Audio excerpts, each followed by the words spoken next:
Hi friends, welcome to my channel. ఈరోజు special recipe pesarattu. So దానికి కావాల్సిన ఐటెం ఏంటంటే అక్కడ రాశాను. పెసలు 250 గ్రామ్స్, మినపప్పు 50 గ్రామ్స్, బియ్యం 50 గ్రామ్స్. ఇవన్నీ బాగా నానబెట్టుకొని ఒక 1 అవర్ 1.5 అవర్ నానిన తర్వాత గ్రైండర్లో వేసేసుకొని బాగా మెత్తగా పిండిలాగా చేసుకోవాలి. దాంట్లోకి కాంబినేషన్ ఏంటంటే అల్లం పచ్చడి, దాన్ని చింతపండు పచ్చడి అని కూడా అంటారు. సో దానికి కావాల్సినవన్నీ ఇంగ్రీడియంట్స్ చూపించాను. అవన్నీ మిక్సీలో వేసుకొని కొంచెం సాల్ట్ వేసుకొని బాగా మెత్తగా అయ్యే వరకు గ్రైండ్ చేసుకోండి.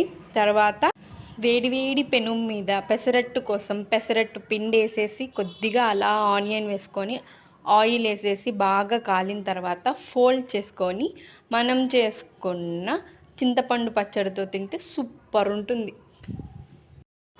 మీరు ఎప్పుడైనా ట్రై చేశారా? ట్రై చేస్తే మీకు ఎలా వచ్చిందో కమెంట్ చేయండి. మీకు ఎవరికి బాగా ఇష్టమో ఈ పెసరట్టు దోశ, ఉప్మాతో కలిపి కూడా తింటారు. సో ఎవరికి ఎలా ఇష్టమో కమెంట్ ప్లీజ్.